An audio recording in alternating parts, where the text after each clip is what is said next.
Itinakda sa iba't ibang timeline, inilalarawan ng pelikula ang pagkakaroon ng Paro, kilala bilang mga alien na maaaring pumasok at lumabas sa katawan ng tao nang hindi nila nalalaman. Ang mga dayuhan ay nakakulong sa loob ng katawan ng tao, at makakalabas lamang ng 5 minuto dahil hindi sila makahinga sa atmosfera ng Earth. Noong taong 1380, hinahabol ng mga nakamaskara na mandirigma ang isang dayuhan na lumabas mula sa host woman nito. Biglang bumukas ang langit at nagsiwalat ng isang portal, na may isang sasakyang may 4 na gulong na lumabas mula rito. Isang humanoid na kinilala bilang guard ang lumabas mula sa sasakyan kasama ang kanyang Uma hover na kasamang robot. Sa mahabang panahon, ang dalawa ay may pananagutan sa pagbabantay sa mga dayuhang bilanggo mula sa kanilang planeta. Ang kanilang trabaho sa Earth ay subaybayan, kunin, at pigilan ang mga dayuhan na nagtatangkang tumakas at manakit ng mga inosenteng tao. Mabilis nilang iniskan ang lugar para sa alien, na bumalik sa host nitong babaeng tao. Dahil kontrolado, sasalakayin na ng babae si guard, ngunit nagtagumpay siya sa pagpapaalis sa alien na bilanggo mula sa kanya. Sa mga huling sandali ng babae, nakiusap siya sa guard na iligtas ang kanyang sanggol. Bilang tugon, sinabi sa kanya ni guard na hindi sila maaaring makialam sa mga gawain ng tao. Gayunpaman, ang kanyang kasamang robot ay nag-anyong tao at pinoprotektahan ang sanggol kapag malapit na siyang barilin ng isang nakamaskara na mandirigma. Pagkatapos, babalik silang dalawa sa kanilang timeline gamit ang parehong portal. Habang si guard ay naglalaman ng nakatakas na Paro sa loob ng kanilang base, nakarinig siya ng sigaw mula sa malayo. Isang lumabas siya at nalaman na nasa kotse nila ang sanggol, matapos magpasya ang kasamang robot na isama ang sanggol. Sinusubukan ng Uma hover na robot na hikayatin siya na panatilihin ang sanggol, nagmumungkahi na mag-eksperimento dito, kung saan matututo sila ng higit pa tungkol sa mga tao. Samantala, ang dalawa ay nakatanggap ng impormasyon na ang susunod na convoy ng mga bilanggo ay darating pagkalipas ng 10 taon at 8 buwan, kung kaya't ampunin nila ang sanggol upang makihalubilo sa mga tao. Noong taong 2022, 10 taon na ang lumipas mula ng ampunin ni guard at ng kanyang kasamang robot, ang sanggol, na pinangalanan nilang Yian. Sa paglipas ng mga taon, binigyan ni Yian ng palayaw na kulog, ang umaaligid na robot, habang si guard ay nagkatawang tao at naging kanyang gumaganap na ama. Ipinatawag si guard sa paaralan ni Yian ng punong guro. Nagpaalam kay guard na si Yian ay nagpunta kamakailan sa isang istasyon ng pulisya upang i-report si guard, sinasabing kinidnap niya siya at ginugulo ang kanyang mga alaala. Kalaunan ay ipinakita ng principal sa guard ang isang footage mula sa police station kung saan hayagang isiniwalat ni Yian na ang kanyang ama ay isang robot. Pagkatapos ng meeting, inutusan ni guard si Thunder na i-delete ang video sa istasyon ng pulis. Habang naghihintay na sunduin si Yian, binalaan ni Thunder si guard tungkol sa isang babaeng malapit na nakatingin sa kanya. Ang babae ay nakilala sa kalaunan bilang si Min Jae-in, ang tiyahin ng kaibigan ni Yian na mukhang interesado sa guard. Nilapitan siya ni Jae-in para magsalita, ngunit hindi siya pinapansin ni guard. Ang ihatid ni guard si Yian pabalik sa base, kinausap ni Yian si Thunder, na nag-anyong kotse. Sinusubukan ng guard na itanggi ang katotohanan mula kay Yian, na sinasabing hindi nagsasalita ang mga sasakyan. Sa paghahanap ng higit pang mga sagot, si Yian ay pumapasok sa kanilang sasakyan sa gabi. Pinigilan ni Thunder si Yian mula sa kal-ikot sa kotse at piniling sabihin na lang sa kanya ang totoo, na isiniwalat na siya ay isang program na nagpoproseso ng data at maaaring mag-iba sa pisikal na anyo. Patuloy na nagpipilit para sa higit pang impormasyon, nalaman din ni Yian na nagmula siya mula sa 646 na taon sa nakaraan.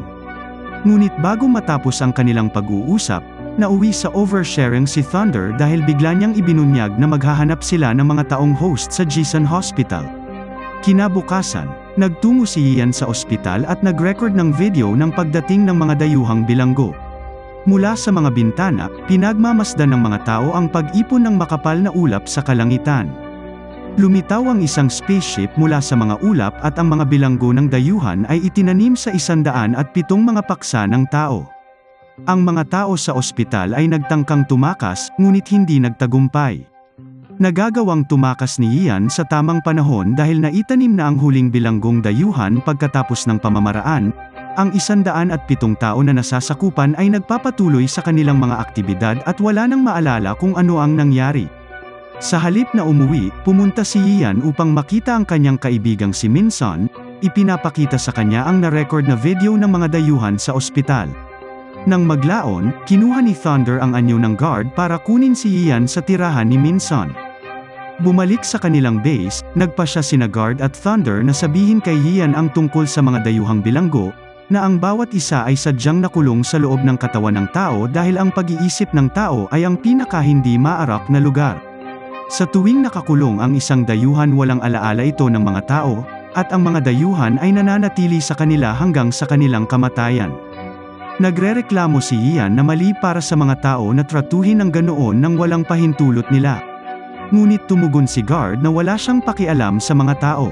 Pagkatapos ay tinanong niya ang kanilang intensyon sa pagpapalaki sa kanya, ngunit umalis si Guard at hindi pinansin si Ian. Nang gabing iyon, hindi makatulog si Ian sa kanyang silid. Lumabas siya at natulog sa kotse nila kasama si Thunder. Samantala, si Mundosok, isang police detective na naging isa sa mga tao sa ospital ng Jihan, ay nag-iisa sa isang parke sa kanyang tungkulin.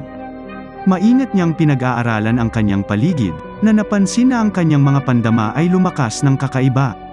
Nakuha ni Dosok ang salarin, na lumalabas na nakikipagtulungan sa isa sa kanyang mga kasamahan sa loob ng istasyon ng pulisya. Hinarang niya ang isang palitan sa pagitan ng salarin at ng kanyang kasamahan sa pamamagitan ng walang pag-iisip na pagpatay sa kanilang dalawa gamit ang palakol. Magsisimula ang isang bagong araw, nakatanggap si Thunder ng isang agarang mensahe mula sa kanilang planeta na nagsasabing ang mga nakatakas na armadong mga bilanggo ay patungo sa Earth sakay ng isang spaceship. Hinihimok silang mabilis na mabawi si Dosok, na hinahabol ng mga nakatakas na dayuhang bilanggo. Sumakay ang gwardya sa kanilang sasakyan, sinabihan si Ian na lumabas ngunit tumanggi siya. Dahil sa pagkaapurahan, pinapayagan ng guard si Ian na sumama habang ang Thunder ay nagiging isang maliit na spaceship, na dinadala ang mga ito. Sa loob, bumalik si Guard sa kanyang robot na anyo habang minamaniobra ang spaceship patungo sa mga nakatakas na bilanggo. Samantala, sa loob ng kanyang apartment, nagising si Dosok nang hindi naaalala ang marating detalye noong nakaraang gabi. Nataranta siya habang tinatawag siya ng pulis, dahilan para bigla siyang umalis sa kanyang apartment. Noon pa lang, nakarating na lahat sa gusaling ito ang mga pulis at ang dalawang spaceship. Sinabihan ng gwardya ang pulisya na manatili sa labas ng gusali, na kinumpiska ang lahat ng kanilang mga armas, nakaimbak ang mga armas sa loob ng kanilang sasakyan, na kalaunan ay itinago ni Ian sa kanyang bag. Sa loob ng gusali, isang mataas na ranggo na pulang dayuhan ang lumapit kay Dosok mula sa kabilang panig ng pasilyo. Natakot, tumakbo si Dosok palayo sa pulang dayuhan gamit ang elevator. Pinaalam ng pulang dayuhan kay Dosok na ang controller, ang pinuno ng mga dayuhan na laban sa pagkakulong ng tao, ay nakulong sa loob ng kanyang katawan ng tao. At ang controller ay dapat nagisingin at palayain mula sa kanyang katawan gamit ang energy knife, na matagal nang nasa pagmamay-ari ng guard, gumagana bilang kanilang power source sa Earth na nagpapahintulot sa kanila na maglakbay sa oras at espasyo. Pumasok si guard sa elevator at hinarang ang pulang alien. Isang labanan ang naganap sa pagitan ng dalawang puwersa, habang si Dosok ay halos nakatakas sa gusali gamit ang isa sa mga sasakyan ng pulis. Kinalaunan ay ninakaw ng pulang dayuhan ang kutsilyo ng enerhiya mula sa guard, na nalulupig sa panahon ng labanan. Matapos talunin ng pulang dayuhan si guard, umalis ang kanilang spaceship upang habulin si Dosok, na siyang nagmaneho ng sasakyang pulis papunta sa isang paradahan upang itago. Gayunpaman, puwersahang pumasok sa loob ang spaceship ng pulang alien dahilan para masira ang buong parking lot. Pansamantala, patuloy silang hinahabol ng guard kasama sina Thunder at Ian. Kung wala ang energy knife, ginagamit ni guard ang kanyang nakareserbang enerhiya para magpaputok laban sa spaceship ng kaaway ngunit hindi nag-iwan ng pinsala dito. Sinusuri ng Thunder ang mahinang punto ng spaceship, nalaman na maaari lamang silang magdulot ng pinsala sa pamamagitan ng pagtama sa maliwanag na pulang core nito. Sa kasamaang palad, ang mga pag-atake ni Guard at Thunder ay hindi maaaring tumagos sa spaceship, at ang enerhiya ni Guard ay nauubos sa isang kritikal na antas, na nangangailangan ng Thunder na bumalik sa kanyang anyo bilang isang maliit na hovering robot at magsagawa ng emergency recharge sa kanya. Ang masaklap pa nito, matagumpay na nasaksak ng pulang alien si Dosok gamit ang energy knife, na gumising sa controller sa loob ng kanyang katawan, na hindi nagtagal ay napalaya mula sa katawan ni Dosok, habang papunta ito sa spaceship. Pagkatapos ay inutusan ng guard si Thunder na lihim na sundan ang controller sa loob ng kanilang spaceship at bigyan siya ng mga real-time na update. Sa kanilang sorpresa, ang alien spaceship ay nagdadala ng napakarating HAVA, orange sphere na naglalaman N9 atmosphere ng kanilang planeta. Nilalayo ng controller na ipalaganap ang HAVA sa buong Earth, upang gawing makahinga ang kapaligiran para sa Peros. Sa kabilang banda, hindi na nila kakailanganin ang katawan ng tao para tumira sa Earth. Nang marinig ito, nagmamadaling pumasok si guard sa spaceship para pigilan ang controller. Kinukuha niya ang kutsilyo ng enerhiya mula sa the controller at ginulo ang pag-deploy ng HAVA. Habang nakikipaglaban, dalawang sphere ng HAVA ang kumawala mula sa spaceship. Pagkatapos ay tumakas ang controller mula sa spaceship at bumalik sa katawan ni Dosok, bago pinasabog ang dalawang HAVA sphere, na mabilis na kumalat sa lahat ng kalye ng Seoul. Sa labas, bumaba na si Ian sa kotse nang mamataan niya ang globo. Nang makita ang usok na agad na pinapatay ang mga tao sa malapit, agad siyang tumakbo palayo dito. Iniligtas siya ni Thunder mula sa pagkalason sa pamamagitan ng pagdadala sa kanya sa loob ng kanilang sasakyan. Mamaya, muling nagsama sina Thunder, Guard, at Ian sa kanilang base. Ipinaliwanag ng guard kay Ian na siya na ang bahala sa spaceship, at maaaring hindi na bumalik dahil kung gaano kadelikado ang kanilang sitwasyon. Kaya, sinabi niya sa kanya ang buong katotohanan, na isiniwalat na siya ang pumatay sa kanyang ina, at pinalaki lang nila ito para mabuhay sila kasama ng mga tao nang hindi pinaghihinalaan.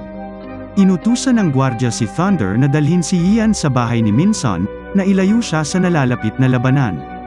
Ngunit kinukumbinsi ni Ian si Thunder na bumalik at tulungan na lang si Guard. Sa loob ng lugar na nasakop ng HAVA, muling nagsasama-sama ang controller kasama ang dalawa pang dayuhang bilanggo. Ang tatlo ay sumakay ng ambulansya upang kunin ang kanilang sasakyang pangkalawakan at nagmaneho patungo sa base. Pagdating nila, nilalabanan sila ni Guard sa loob ng spaceship gamit ang natitirang enerhiya niya. Ipinaalam ni Thunder kay Guard na babalik sila ni Ian sa base. At nag-coordinate sila ng pag-atake para matamaan ang core ng spaceship. Gayunpaman, kahit nasa pinagsama-samang pagsisikap ng Guard Thunder at Ian, hindi nila napigilan ang The Collector at ang mga dayuhang bilanggo. Para pigilan ang mga dayuhan na i-activate ang HAVA sa kanilang spaceship, nagpasya ang Guard na lumipat ng oras. Gamit ang energy knife, binuksan ni Thunder ang portal patungo sa taong 1381 at bumagsak sila sa isang bangin kasama ang tatlong alien. Noong taong 1381, 4 na tao ang nasa tuktok ng isang burol nang bigla na lang, nasaksihan nila ang isang portal na lumitaw sa kalangitan. Ang 4 na tao isang mahistrado, ang 2 mage mula sa Bundok Samgak na nagngangalang Hyuksol at Shangbon, at isang matandang lalaki na tinatawag na Dogturd, ay nakita ang kotse ni Guard na lumabas mula sa portal habang ang mga dayuhan ay nakadikit. Naalarma ang mahistrado, at sinabihan niya ang kanilang batang lingkod na lalaki na manatili sa kanyang lugar habang sinusuri nila ang pagbagsak. Samantala sa bangin, ang paglukso ng oras ay naubos ang enerhiya ng Thunder. Hindi siya makabuo ng sapat na enerhiya para iwan ang tatlong alien sa taong ito, dahilan para matrap silang lahat. Hindi nagtagal, nagpapatuloy ang labanan sa pagitan ng Guard at The Collector. Nawalan ng braso si Guard at kalaunan ay namatay siya habang sinusubukang protektahan si Ian mula sa The Collector. Sa galit, ginamit ni Ian ang pistol sa kanyang bag para paulit-ulit na barilin ang katawan ni Dosok, nagpapahina sa taong host ng The Collector. Ginagamit ni Thunder ang kanyang natitirang enerhiya para manatili si Ian sa loob ng kanilang sasakyan bago siya itapon palayo sa The Collector at patungo sa karagatan, na nag-iwan ng huling mensahe kay Ian habang nag-transform siya bilang isang hindi aktibong sasakyang pangkalawakan sa ilalim ng dagat. Hindi sinunod ng batang lingkod ang utos ng mahistrado, habang nagpasya siyang hanapin ang pagbagsak. Naglibot siya sa kagubatan at nakarating sa dalampasigan, kung saan nakita niyang walang malay si Ian. Nang magising si Ian, curious na itinanong ng alilang lalaki si Ian tungkol sa kanyang kakaibang hitsura ng mga modernong damit. Hindi pinansin ni Ian ang kanyang tanong, at galit na hinanap si Thunder at ang energy knife. Lumalangoy ang bata sa dagat, sinusubukan hanapin sa kanya ang nasabing kutsilyo, ngunit nakuha lang niya ang backpack ni Ian. Ipinakilala niya ang kanyang sarili bilang Murok, habang naglalagay sila ng kampo sa kagubatan sa gabi. Kapag nakarinig ang dalawa ng ingay sa malapit, nagboluntaryo si Murok na tingnan ito.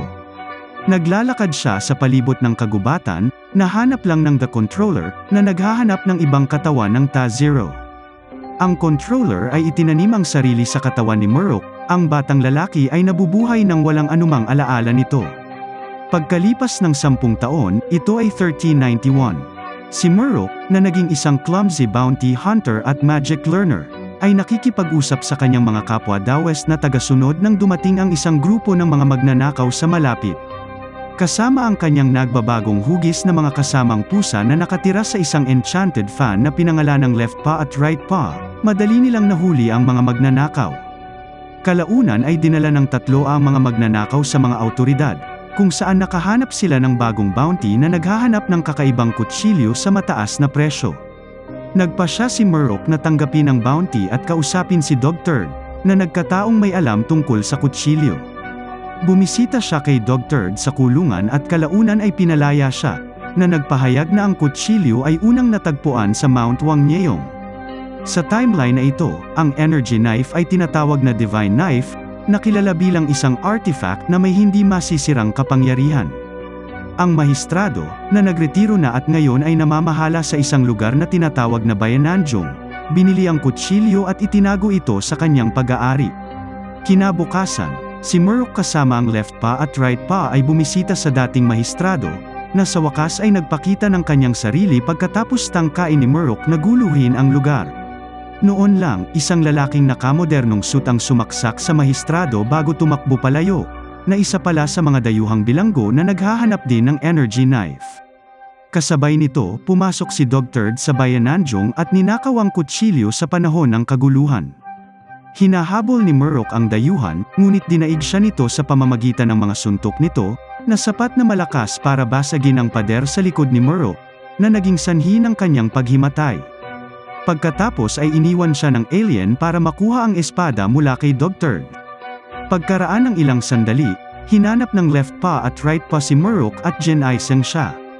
Nataranta ang dalawa kay Murok dahil sa kanyang mabibigat na pinsala, na tila hindi pa niya naranasan noon. Sa likod ng Murok, nakakita sila ng butas sa pader at nakatuklas ng tabing ilog kung saan matatagpuan ang isang hindi aktibong spaceship na kumikinang sa pula. Nakahanap din si Murok ng isang babaeng may belo na nakatayo malapit sa spaceship. Sinubukan niya itong batiin, ngunit mabilis itong tumakbo palayo. Samantala, sina Hyuk-Sul at Changwon, ang dalawang salamangkero mula sa Mount Samgak, ay nagpakita sa Bayananjong upang imbestigahan ang lugar kung saan pinagsasaksak ang dating mahistrado. Hinala nila na ginamit ang isang galame sa panahon ng pagpatay na nagdulot sa kanila na konsultahin si Zhejiang, isang nakamaskara na monk guro sa templo ng Milbon. Nag-aalok sila sa kanya ng mga trinket, ngunit walang interes si Zhejiang sa kanila. Kapag binanggit ni Hyuk-Sul ang divine knife, ang nakamaskara monk guro ay nakikipagtulungan sa dalawang salamangkero at agad na nag-aalok ng tulong sa paghahanap nito. Kasabay nito, si Murok at ang kanyang mga kasamang pusa ay nag-imbestiga sa lalaking nakamodernong suit, at hinanap ang kanyang bahay. Sa loob ng bahay, natuklasan nila na hinahanap din ng lalaki ang kutsilyo mula sa parehong bounty, na nakatatak ng templo ng Milbon. Sa dingding, nakakita sila ng drawing ng Thunder, kasama ng mga alien at spaceship. Nang maglaon, sinundan ni Murok ang mga landas ni Dog Turd, na humahantong sa kanya sa isang kasal, kung saan siya ay nagbalat kayo, bilang nobyo sa buong seremonya, at nauwi sa pagpapakasal sa isang kabataang babae na nagngangalang Lian. Pagkatapos ng kasal, napansin ni Murok na si Lian ay may dalang baril at relo, na ikinalito niya. Si Lian ay ipinakita sa ibang pagkakataon bilang si Ian, na lumaki sa timeline. Lingid sa kanyang kaalaman, si Lian ay lihim na naglagay ng pampatulog sa kanyang inumin. Bukod dito, hinarang niya ang kasal at nagbalat kayo rin bilang nobya sa paghahanap ng kutsilyong pang-enerhiya. Kapag lumabas si Murok upang hanapin ang kutsilyo sa bodega ng regalo, inaantok siya at nanginginig habang naglalakad. Di nagtagal, pumasok din si Lian sa bodega, hinahanap ang kutsilyo. Sa sandaling iyon, dumating ang dalawang salamangkero sa lugar kasama si Zhejiang. Na-hypnotize ni Hyuk-Sol at Changwon ang storehouse keeper at matagumpay na nakuha ang divine knife. Nang umatras si Murok sa dati nilang silid, napagtanto niyang hindi si Lian ang tunay na nobya bago siya mamatay. Nang maglaon, sinimulan ni Lian ang isang pag-atake upang harangin ang dalawang salamangkero. Habang sinusubukang bawiin ang kutsilyo mula kay Lian, ang dalawang salamangkero ay naputol ang kanilang mga sarili sa talim nito.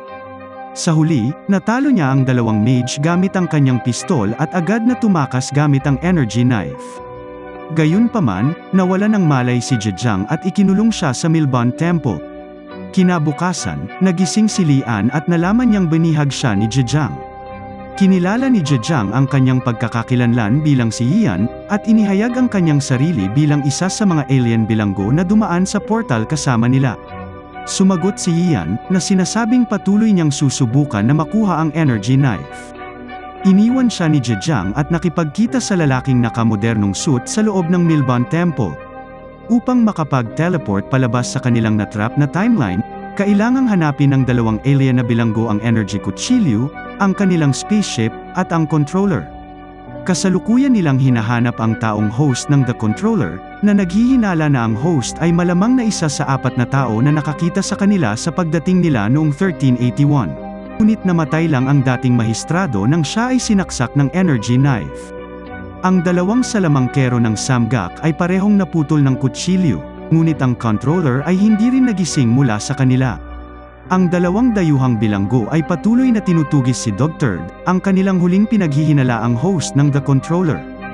Pagkatapos pag-usapan ang tungkol sa kanilang plano ng pagkilos, nakatanggap si Zhejiang ng update na lumutang ang spaceship malapit sa bayan Nanjong. Sa pag-aakalang si Ian at ang dalawang mage ay hindi nakapakipakinabang sa kanilang mga plano, pagkatapos ay inutusan niya ang kanyang mga bantay na pakainin si Ian at ang dalawang mage ng may lason na pagkain. Bumalik sa Murok, left paw at right paw hanapin ang pistol na iniwan ni Ian. Nang magising si Murok, ipinagpatuloy ng tatlo ang kanilang balak sa pagkuha ng kutsilyo. Pumasok sila sa templo ng Milban, nagkukunwaring mga bantay ng templo. Dahil walang kaalaman tungkol sa lason, inihain ni Murok ang may lason na pagkain sa selda ni Ian. Nakilala ng dalawa ang isa't isa mula pa noon, at casual na kumakain si Ian habang kausap si Murok, na iginiit na nagkita na sila ni Ian bago ang kasal, ngunit hindi niya ito maalala ng malinaw. Iba ang inisip ni Ian, habang patuloy siyang ipinagkibit balikat. Desidido si Murok na ituwid ang kanyang alaala sa pamamagitan ng pagkilala pa tungkol kay Ian. Inilabas niya ang pistola ni Ian na dati niyang nakuha, ginamit ito laban sa kanya bilang kapalit ng impormasyon. Bilang tugon, sinabi sa kanya ni Ian na nanggaling siya mula sa mahigit 600 taon sa hinaharap, ngunit hindi siya pinaniwalaan ni Murok. Gayunpaman, ibinalik ni Murok ang kanyang pistol bago bumalik sa palasyo. Ngunit sa sandaling makuha niya ang kanyang pistola, ang lason ay tumama sa kanyang katawan at siya ay nahimatay. Nang gabing iyon, kinakain ng dalawang salamangkero ang kanilang pagkain at natukoy ang lason sa unang kagat, na nagpapababa ng epekto ng lason sa kanilang katawan. Gayunpaman, ang kanilang mga katawan ay nababato bago pa nila makuha ang antidote. Sa sandaling iyon, lumilitaw si Murok mula sa kisame na sinusubukang nakawin ang kutsilyo ng enerhiya. Hinanap siya ng dalawang salamangkero sa likod nila at humihingi ng tulong sa pag-abot sa panlunas. Napagtanto na kumain sila ng parehong may lason na pagkain gaya ni Ian. Nakakuha siya ng ilang panlunas mula sa mga salamangkero at nagmamadaling pumunta sa kanyang selda. Doon, nakita ni Murok si Ian na naghihingalo at agad siyang pinainom ng antidote. Sa sandaling iyon pinalibutan ng dalawang alien na bilanggo si Murok. Habang sinusubukang lumaban ni Murok, mabilis siyang sinaksak ni Zhejiang sa dibdib gamit ang kanyang galame. Magkatabing nakahiga sina Murok at Ian na walang malay, habang inilalagay si Ian sa isang kabaong habang itinapon ang katawan ni Murok sa karagatan. Sa kabutihang palad, nakabawi si Ian sa pamamagitan ng antidote at matagumpay na nasupil ang mga gwardya ng palasyo na nagililibing sa kanya, pagkatapos ay patuloy na sinubukang kunin ang energy sword mula sa dalawang alien. Pagkatapos ay isang labanan ang naganap. Si Murrock, na nakakulong ang The Controller sa kanyang katawan, ay nakaligtas sa tulong ng kapangyarihan nito sa loob niya. Bumalik siya at sumali sa labanan sa panig ni Ian. Matapos malason at ipagkanulo ni Judge ang dalawang salamangkero ay nagtutulungan din kasama sina Murrock at Ian upang talunin ang mga dayuhan gamit ang kanilang mga trinket. Sa laban, ipinatawag ni Murrock ang espada ng mahistrado mula sa kanyang pamaypay, kung saan matagumpay niyang napatay ang isa sa mga dayuhan sa pamamagitan ng pagpapatalsik nito mula sa kanyang hukbong tao ng higit sa 5 minuto. Gayunpaman, ang alien ay bumulong-bulong kay Murrock bago ito mamatay, na nagsasabing may kung anong nasa loob niya. Nang marinig iyon, biglang naalala ni Murrock ang pagiging host ng The Controller noong bata pa siya. Hindi matanggap ang katotohanan na ang isang dayuhan ay nagkukubli sa loob ng kanyang sariling katawan, si Murrock ay nahimatay. Samantala, pagkatapos na matagumpay na makuha ang N-ray knife, agad na tumakas si Ian sa tabing ilog upang dalhin ang kutsilyo kay Thunder. Gayunpaman, ang natitirang alien ay malapit na humabo, at ang pelikula ay nagtatapos sa isang cliffhanger. Marating salamat kaibigan sa patuloy na pagtangkilik at pagsuporta sa ating channel na Tagalog Pinoy Movie Recap. At kung sakaling ngayon lang tayo nagkatagpo sa pamamagitan ng video na ito ay please lang huwag kalimutang mag-like, mag-subscribe at pakipindot na rin ang bell. Hanggang sa muli, ako si Richard Belen, goodbye.